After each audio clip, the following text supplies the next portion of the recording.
Welcome to Inspiration and Transformation from the Banks of the Ganga with Sadhvi Bhagwati Saraswati, an American sannyasi living at the Parmarth Niketan Ashram in Rishikesh, India. Sadhvi is president of the Divine Shakti Foundation, a charitable organization bringing education, vocational training, upliftment, and empowerment programs to women and children. Sadhvi is also Secretary General of the Global Interfaith Wash Alliance and Director of the world-famous International Yoga Festival. Join the musings of an American sannyasi as Sadhvi shares the wisdom and teachings of her guru, His Holiness Pujya Swami Chidanand Saraswatiji.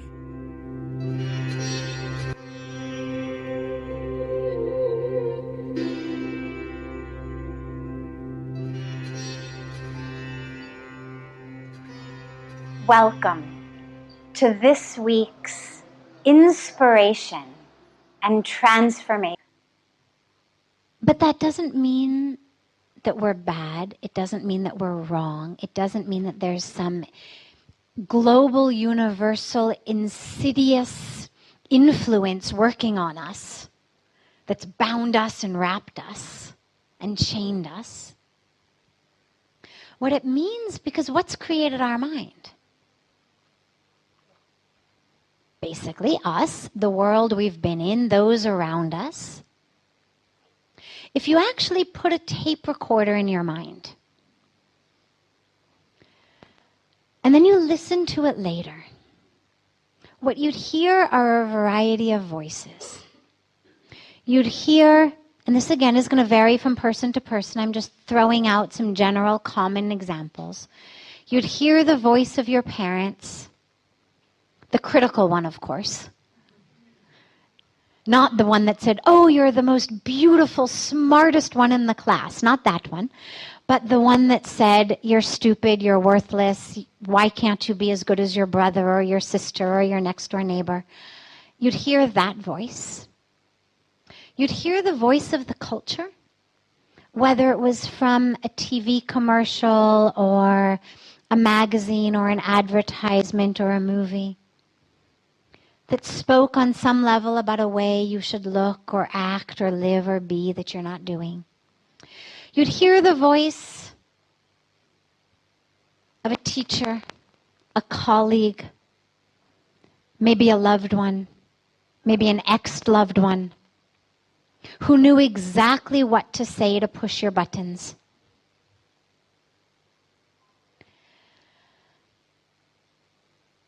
This is the tape that's running in our mind. Everything we do,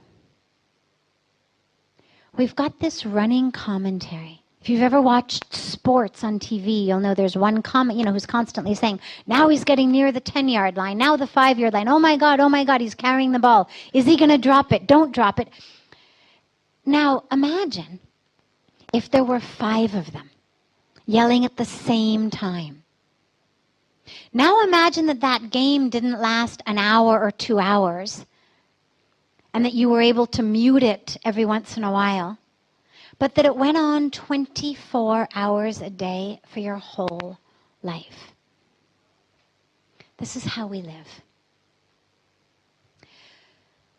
So what we are a slave to is that which has been created based on our own experience, based on our culture, based on our own emotions and desires and expectations and how much we've absorbed and all of this different package. But now the question comes about being a slave. We're only a slave when we are unconscious. And that's the good news. When you think of slaves, you think of people being chained and held, wanting to be free, and someone standing over them with a whip or a gun or a sword, not letting them go. Our mind has no such power. No whip, no gun, no sword, no nothing. The only weapon of our mind is our own unconsciousness, our own not living in the present. The moment we actually look at the mind, it dissipates. I'll give you one example. Let's say you get angry. Somebody does something that makes you angry. They say something that makes you angry. Now I'm full of anger. What is my mind doing? It's stress, yeah, but what is my mind saying? Let's say as I was walking in here, someone said something obnoxious to me or something rude to me or pushed me or whatever it was. I'm angry. What's my mind doing? How to get back at that person? Yes, exactly. What else is it doing? I'm sorry? Why did the person do that? Exactly. He said ignoring. Now, the issue with ignoring is I'm still thinking about it. Ignoring means I'm not, with a capital N, thinking with a capital T about that person. I'm still thinking about that person. I'm just not thinking about that person. That person has just as much power over me. My mind is replaying it. I'm rehearing what they said. I'm thinking about what I could have said, what I'm going to say. Instead, if you simply look at anger, not what the person said, not what they did, but at the emotion itself. Try this next time you get angry. Instead of telling the mind, calm down, don't be angry, shh, breathe, breathe, breathe, don't do that. Use that energy to look at the anger. Not at the person who made you angry. Not at the situation. We're not repeating it. We're not replaying it. You're just staring at anger. It will dissipate like this. It cannot withstand our consciousness. This is why all of the practices talk about mindfulness. The minute I actually bring consciousness to it, all of our emotions, they're just chemical and electrical patterns. It's gone by the moment I look at it. And actually holding my attention on it causes it to dissipate. So we are only a slave as long as we are unconscious. We have the answer to our freedom, which is just our own awareness and our own mindfulness.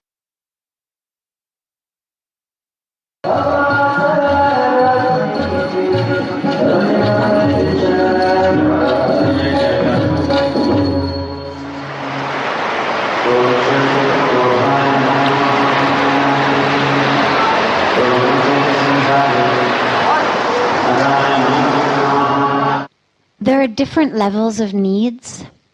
I'm not going to go into that in depth, but really basically, a beautiful philosopher named Maslow gave us what we call a hierarchy of needs. And what he said is, it's almost like a pyramid. At the bottom are the most basic needs. Water, oxygen. If I stuck a paper bag over your head, let's say you're sitting here thinking, I've got a question, I have to ask my question, I have to ask my question. Somebody comes over and sticks a paper bag over your head, you can't breathe. Are you worried about asking your question? Of course not. What are you worried about? Breathing.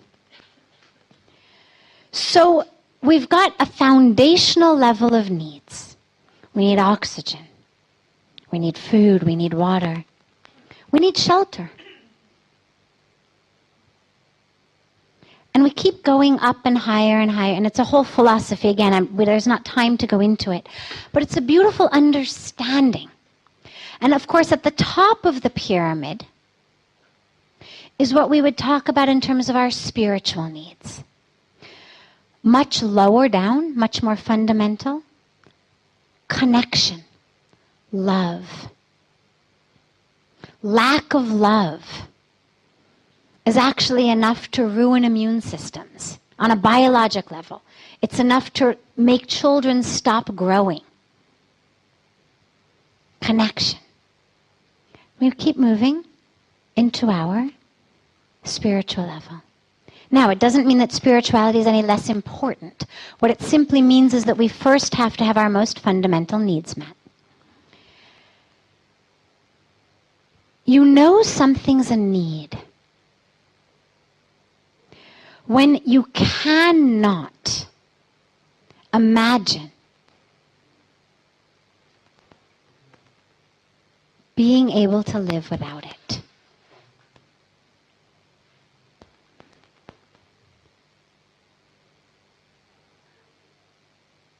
And that doesn't only pertain, of course, to oxygen and water and food. It takes us all the way up through spirituality. Ideally, we could not imagine being able to live without a spiritual connection, because that would make us animals. And on an ideal level, living a life without spirituality would be a fate worse than death, because that would just make us like animals. So those are needs. And again, there's a whole philosophy. I've just done it really, really, really basically. Then we move into dreams and desires. There's nothing wrong. Nothing wrong with dreams and desires. They're beautiful. And I mention this because when you talk about it, you distinguish between them. As though somehow needs are okay to have, but dreams and desires are not okay to have. How do we distinguish them? Dreams and desires are wonderful. They're the stuff that fuel life. They're the stuff that catalyzes action. The problem is, how vast is my desire or my dream? Is my dream just, oh, I should get a cheeseburger tonight?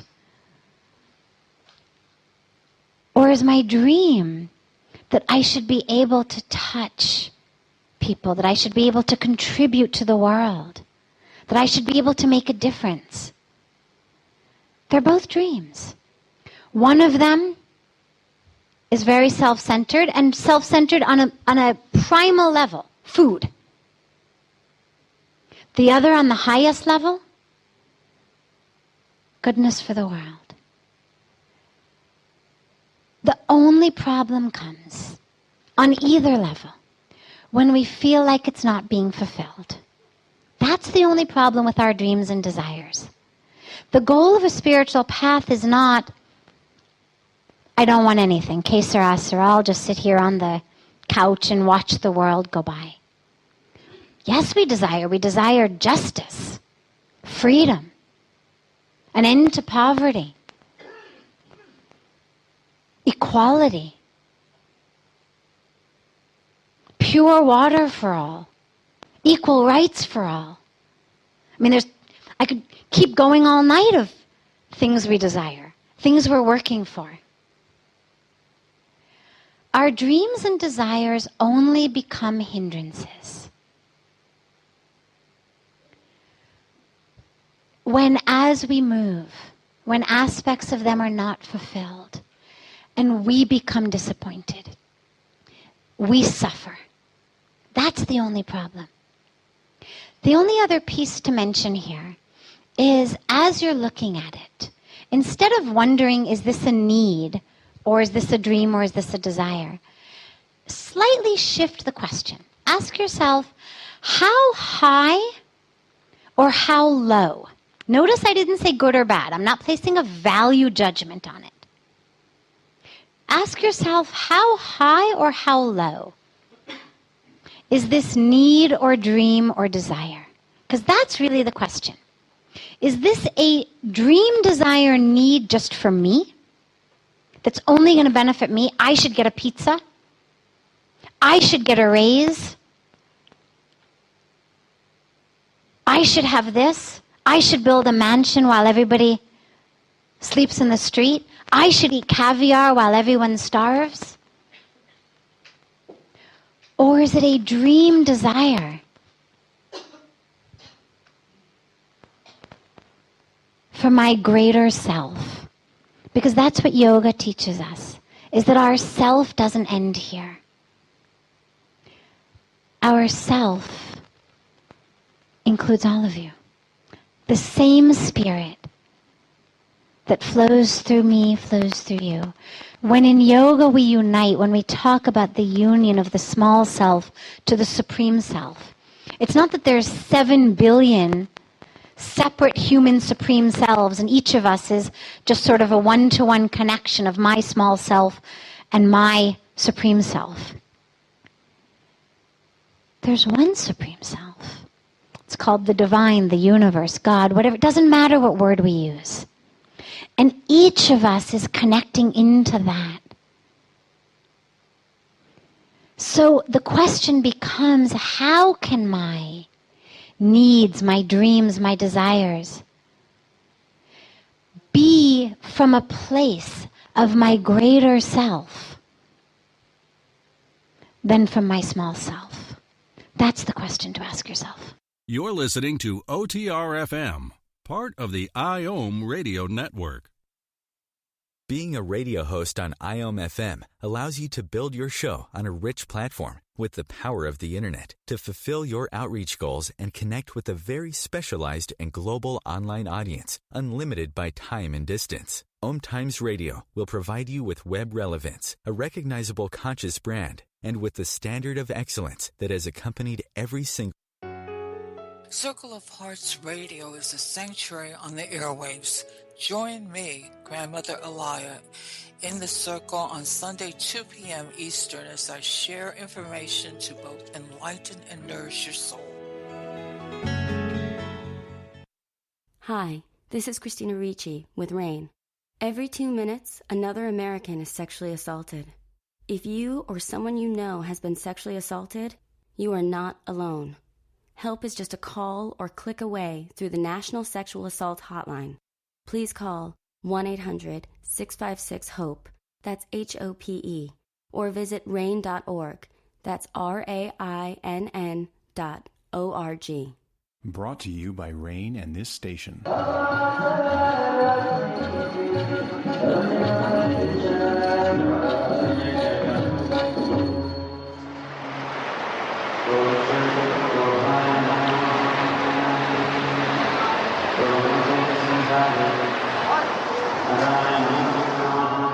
First, let's look at why we have stress.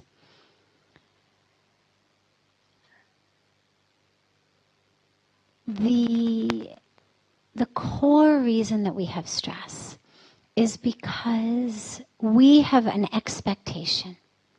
We have a vision of how things should be. When they don't happen according to our vision, we become stressed. And in many cases, I know I speak for myself, raise your hand or let out a sign if I speak for you as well. We become stressed even before they don't fulfill our expectations. So it's not even that we wait until what we wanted didn't happen and then we get stressed, but it's the anticipation that it might not work out. So we're stressed even before the expectation hasn't been fulfilled. Extra stressed once it's not fulfilled. But we've created a situation where really, regardless of what happens, we're stressed. Even if it does work out the right way, God knows how many hours or days we already spent stressed before we say, phew, glad that worked out. But we don't wonder, oh my God, how many hours or days did I waste being stressed? Nor the next time something happens do we take a lesson from the past of, God, you know, things usually work out. Even if it doesn't work out in what I had anticipated or what I had expected, it works out for the best. But we don't take that lesson. And so what ends up happening is we live our lives in a constant state of sympathetic nervous system overload. We live our lives in a constant state, almost like a deer caught in headlights. The car hasn't hit it yet. Have most of you ever seen that? Do you know what I'm talking about? That look in the deer's eyes. And that's how so many of us live. So we've really been almost molded into a situation of stress. And the reason for that, in very, very short, is expectations, but expectations with an assumption of scarcity. This myth of scarcity, it's not even an assumption, it's a myth, a lie, is something that we are all being raised with and indoctrinated by. There is not enough happiness. There is not enough success. There is not enough love. There is not enough beauty. There is not enough worth. I am not enough. I don't have enough. I don't accomplish enough. I'm not deserving enough. I haven't achieved enough. It's a constant state of scarcity. And so we live in this state of stress. Now, what's the antidote to that? When we talk about yoga and we talk about it in a broader picture, in a broader way, what we recognize is that there's fullness. The mantra that we just began with, that Nandini chanted so beautifully, is a mantra that reminds us that the capital T, that, the universe, the divine that, is full and whole and complete. And that we, who have been created by that divine, are also whole and complete. The universe is abundant. And what yoga gives us, and again, we're not talking just asanas, we're talking about a philosophy of yoga, which is a philosophy of union. What it gives us is an experience of connecting to wholeness, connecting to fullness, connecting to abundance. And the minute that we can get out of the myth, of the lie of scarcity, the stress dissipates. The minute that we recognize that the universe provides. It provides for the tiniest little creatures,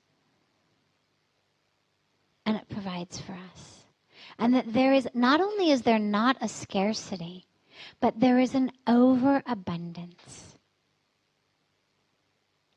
of love, of success. There's no pie. There's no pie out of which pieces are being pulled.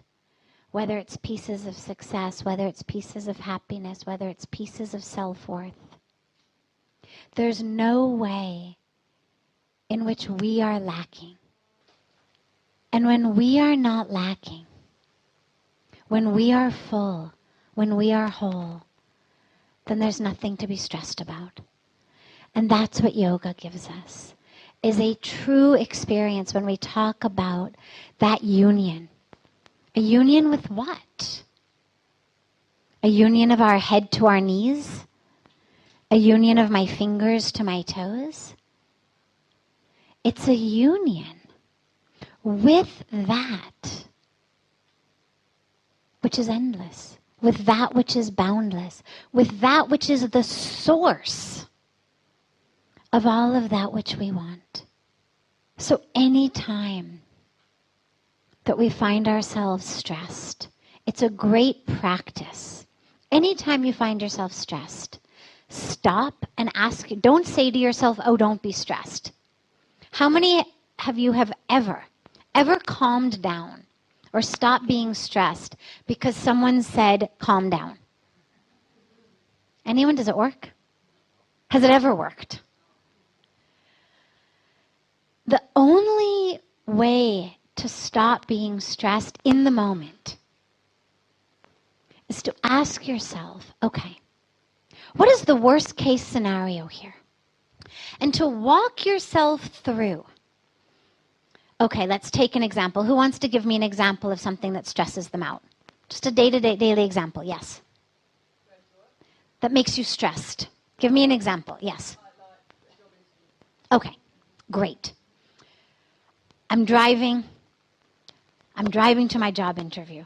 My heart's racing. My palms are sweating. Why am I stressed? Now, thank you for being our volunteer. I'm just going to play with you for a moment. Why does it stress you out? And in this case, what do you want? Right. And why are you stressed? What worries you? And if you don't get it, right, we're stressed that I won't get it. And if I don't get it, then what?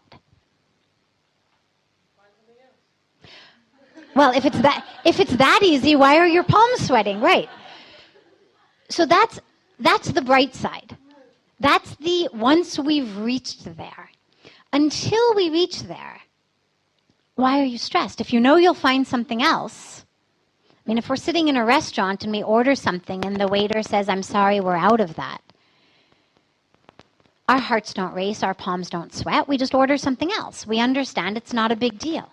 But in this case, we're stressed. Why are we stressed? Because if we don't get the job, what does it mean? There's no right answer. Just what does it mean for you? Yes. We're not good enough. None of us in this room are at the risk of starvation in the next 48 or 72 hours or 2 weeks or even 2 months if we don't get a job that we're going on an interview for.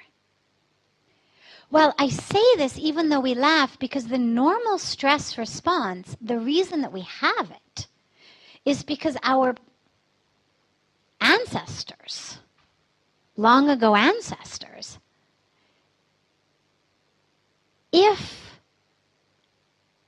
a tiger, a bear, came into their land, they were going to be killed. The stress response is what's also called the fight or flight nervous system. It's our sympathetic nervous system. You've got to either fight off an attacker or be able to run faster than the attacker. It's a great nervous system. It's fantastic for this. Mothers, you hear stories of 100-pound women lifting cars off their newborns. Well, how did they have the strength to do that?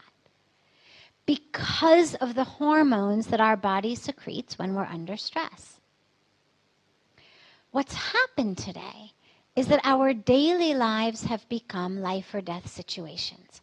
Not because, oh my God, if I don't get the job, there's no money, there's no food on the table, we're going to starve. But if I don't get it, I'm not good enough. What are my friends going to think? What's my family going to think? I'm not enough. And this is what leads to the stress. And if you take every time you're stressed and literally don't criticize yourself, as we've already realized it doesn't work. Don't say to yourself, calm down. It doesn't work.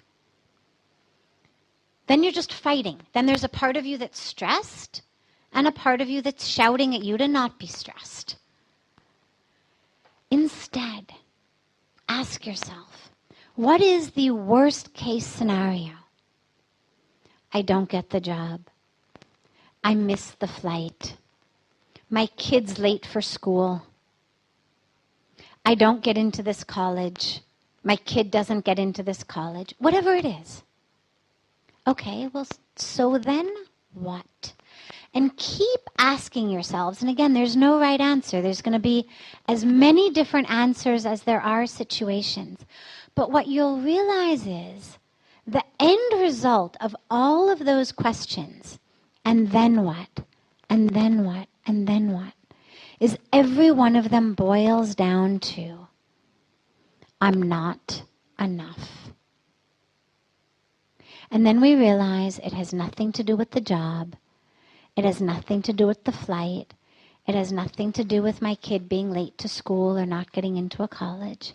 And everything to do with our experience of ourselves.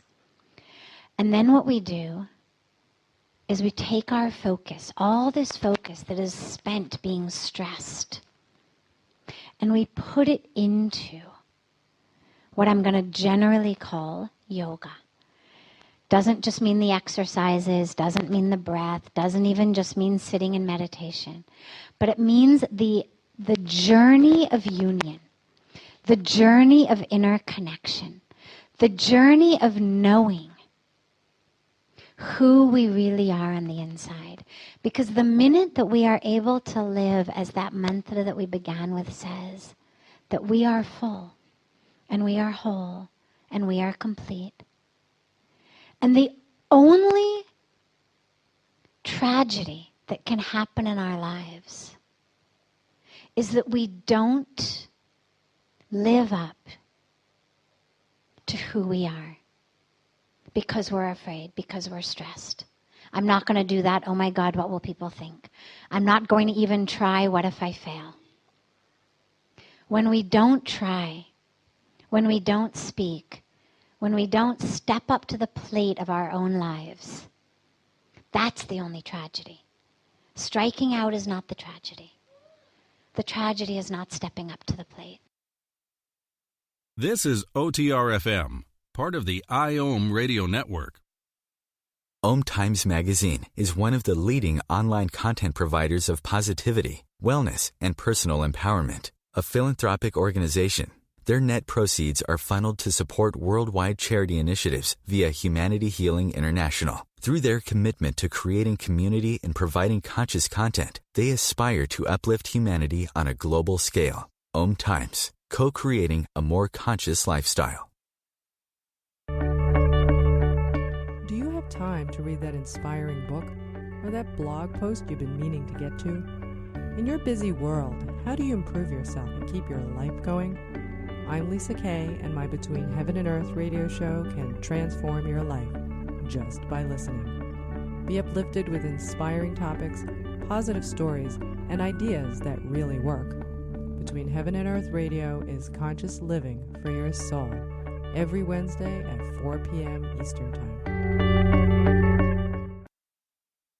Like Baldwin with People for the Ethical Treatment of Animals. I grew up loving circuses and other traveling animal shows, but it never occurred to me what life might be like for the animals. Training wild animals to do things they don't understand takes force. Routine discipline with a hook or whip with the heel of a boot shows the animal exactly who's the boss. Don't patronize animal acts. Please contact People for the Ethical Treatment of Animals. 757-622-PETA.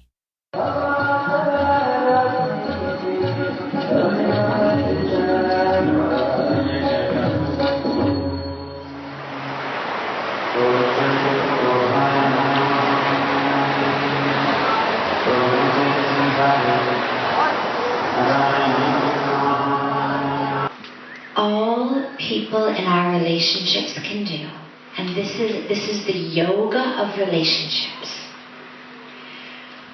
What people in our relationships can do is help us experience the love that exists within us.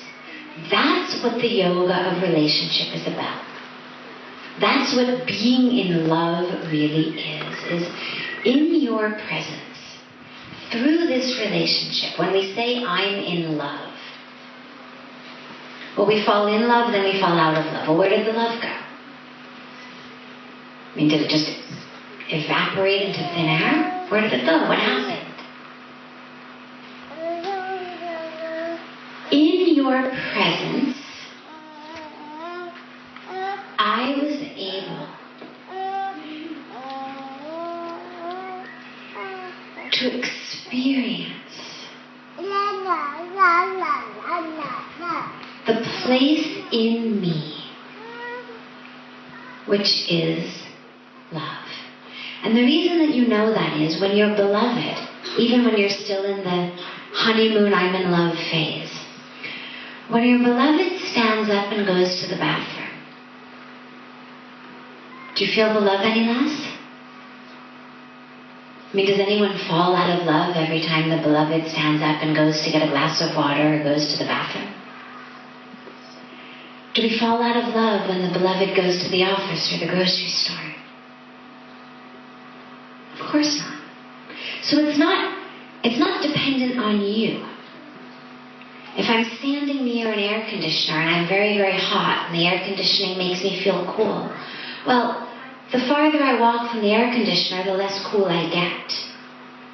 Because the coolness is coming from the AC. It's not just that in the presence of the AC I'm able to generate my own inner coolness. It's entirely dependent upon this machine. And there's a direct line between my level of coolness and how close or how far I am to the machine. Closer, cooler, farther, less cool. But with love, it's not like that. There's no line of physical distance and experience of love, which makes us know it's actually within us. It's just that you have, through this relationship, enabled me to experience the place within me, which is love. And that's really beautiful. That's divine. We talk about a soulmate. That's what it is. It's the one in whose presence I am able to experience the truth of my soul, which is love. And it doesn't matter if it's a spouse, if it's a friend, if it's a sibling, if it's a parent, if it's a child, if it's a guru.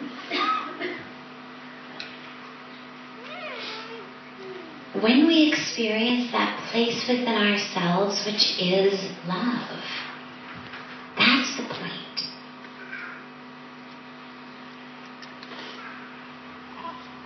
But we've filled up that relationship with a lot of baggage. When we move out of the experience of love into the everyday logistics of life, who's going to wash dishes? Who's going to go grocery shopping? Who's going to change diapers? Who's going to scrub the toilet? This is where we start getting into aspects of lack of harmony. And what happens is, I no longer am able to access that place within me, which is love, and I turn it around onto you. And so I expect you now to act in certain ways that fill that lack of love I'm feeling inside. And this is the problem. And so the solution becomes very simple. Not easy. There's a difference between simple and easy. It's not easy, but it's simple. The only way to have harmony in relationships is to stop expecting the other to behave in a certain way, speak in a certain way, be in a certain way that fills our holes. And to be fully aware that the love that I feel is generated within. You are a divine vehicle. You are the one who has catalyzed it. Fantastic. But if you start acting in a certain way, it's not your fault that I no longer am able to access that place in me. It's within me, which means it's my responsibility to turn back inward and find that place within me again. You were just the one who showed it to me. And harmony in relationships comes from not two halves becoming one. Not two beings full of holes with pegs that fill each other's holes. So I've got a square hole, you've got a square peg, we fit. Well, over time, my square hole, because I change, becomes a triangle. Your square peg, because you change, has become round. Now you've got a round peg, and I've got a triangular hole, and it no longer fits. This is when we start to fight and we fall out of love. But if I recognize that I'm not my holes, and I'm not even whole, full of holes, I'm whole. The holes are just these stains we talked about last night. And I can clean them. We spoke about grooves this morning. I can refill them. Then I'm able to be in this relationship not as a triangular whole, H-O-L-E, but actually as a full W-H-O-L-E being, a full whole being. And then it doesn't matter whether you're square or round or triangular. I don't need you to fill me. The last piece I want to mention on this is just something that my dad is a divorce attorney. He's also an incredible man. But that's a different issue. As a divorce attorney who spent the last many decades from morning till evening with couples who are getting divorced, and as a man who has spent many decades married to my mother, a wonderful woman, not an easy woman, and someone who has found that peace. He gives a teaching that I just want to share with you all, because I've watched it in his life, and it's something that he has shared with so many, and he and Pujya Swamiji now share these teachings of peace and love and relationships. And the teaching is, you can either be right or you can be married.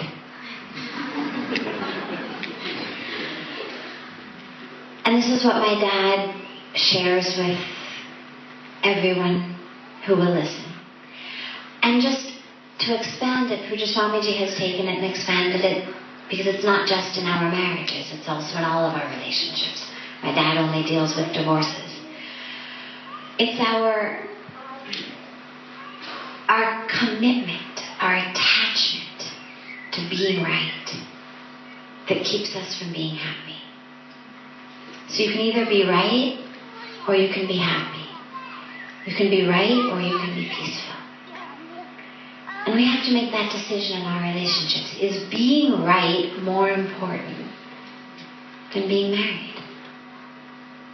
Or than being peaceful? And in every situation when we find ourselves in conflict, to really ask ourselves, in this moment, yeah, sure, of course we're right, because we're always right. That's a given. Yes, I'm right. But is that more important than maintaining peace? Am I prepared to relinquish my attachment to proving to the other that I'm right in exchange for the peace of this relationship?